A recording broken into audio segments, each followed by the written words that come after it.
Hey everyone, Josh here with Fresh Start Customs, and today, have you ever engraved something and thought to yourself, I just don't like the looks of this, or I'm probably never going to use this engraving and I wish I could put something else on this? Well, the good news is you can. It's super easy to do, and I'm going to show you how to go from something like this and to redo it and turn it into something like this here. And obviously, it looks great like this, and I'm still not happy with this. The reason why is whenever you tilt it, it kind of disappears. It has this shadowing effect. This is my first time engraving a rasterized image on a slate coaster with the new We Create Lumos. I didn't use enough power, so I've got some more testing to do. So we're going to be wiping this one clean again, but this is one that I've already wiped clean once before. So it used to have this pattern on it. And now it has this pattern on it. And you're probably wondering, well, how are you doing that? Let's go ahead and get to that. We're going to jump over to the shop and I'm going to show you how. All right, guys. So as you can see, we're out in the shop. What you want to do is get an orbital sander like this and a fine grit paper. I think this is 800 grit. And then you just want to sand off the top of these. As you can see, I've done this one. I don't have a camera stabilizer this close to the ground, and I'm unable to do this one-handed. But essentially, I went ahead and did the one that said, the more you learn, or whatever it said. Something about learning on here. I already forgot now that I erased it.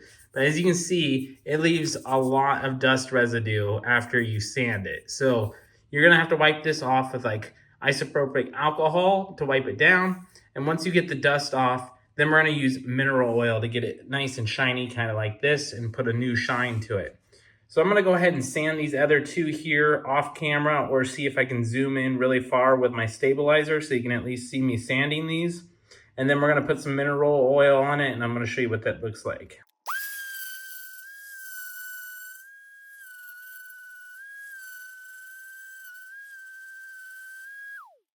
All right, guys, so now that we're done sanding, we need to clean this off. Just grab some isopropyl alcohol, however you pronounce this. This is what you need.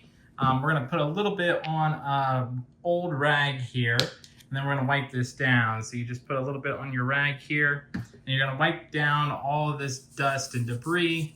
Going to make it real shiny. Something like that there. We're going to do the rest really quick. All right, so now what you want to do is wait until these dry off, and then what you can do is you can put on some of this mineral oil here. I'm just using cutting board mineral oil. You can use whatever mineral oil works best for you to get a nice shine. But if you don't want it shiny and you want it like a stale color like we had it originally, just leave it like this. You can engrave on like this.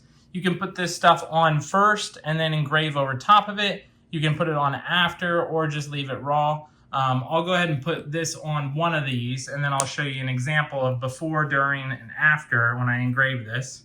So we'll just put this on the other end of our thing here. Just put some on there, and then we're going to coat one of these. We'll just do this center one right here. And look how shiny that thing is here. I'll even dry it up a little bit so you can see what it looks like when it's dry. There we go. Look how shiny that is. It's solid black, brand new slate, ready to engrave. We're going to engrave on this one here. We'll engrave on this one here and this one here. And then we're going to do a coating after the engraving. See how that looks like, the engraving on the coating, and then a raw one as well. So I'll see you guys after we're done engraving, and we're going to see what these look like.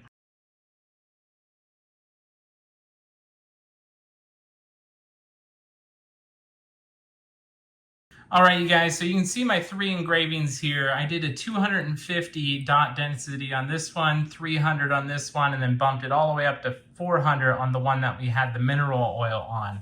So obviously the one with the mineral oil looks really good, but it still kind of shimmers and disappears in some lighting here. So that's something that you're going to have to think about if you like most.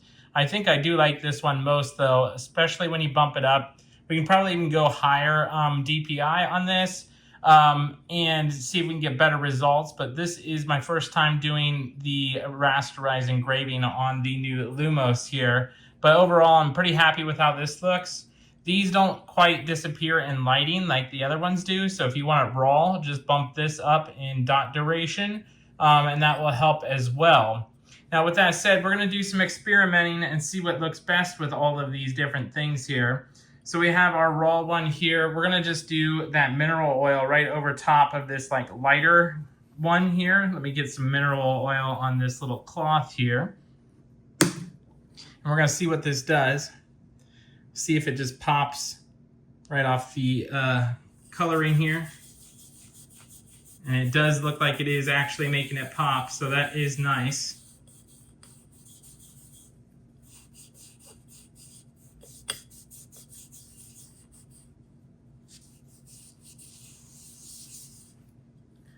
There you guys go. That is what that looks like here. So similar to what that first engraving did that I wiped off or sanded off at the beginning, but it does have that shimmer where it disappears in certain lighting, but it looks amazing in the right angle here that you're looking at it. So I do like this. So you could do that with this here. The other thing that I kind of want to experiment with is running some more isopropyl alcohol over one of these, like the dry one, and see what that does here.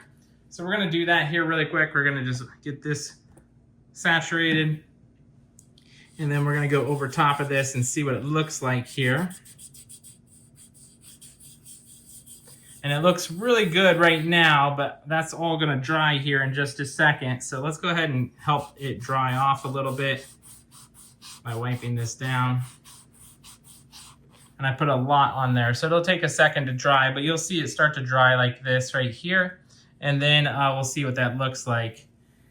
Yeah, so that doesn't really look too good. It looks like it faded the design a little bit more. The more that it dries, the better it looks here. And like I said, in certain lighting with most Slate coasters, it's going to look like this. But this one is the one that retains the most illusion in any lighting that you have when it's raw. So you can choose if you want it raw or if you want it coated before or after. It looks like the after one is, and the lightest one is doing the same thing at the beginning of the video where it disappears really well in certain lightings like this.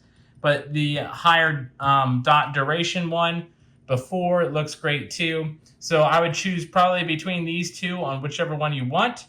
But that is essentially how you can do unlimited prints on your Slate coasters over and over. Just sand it down, wipe it off with isopropyl alcohol, and then wipe some mineral oil on it if you want it, or leave it raw like this if you want that, and you're good to go. Hopefully you guys found some use out of this, and we'll catch you guys in the next one.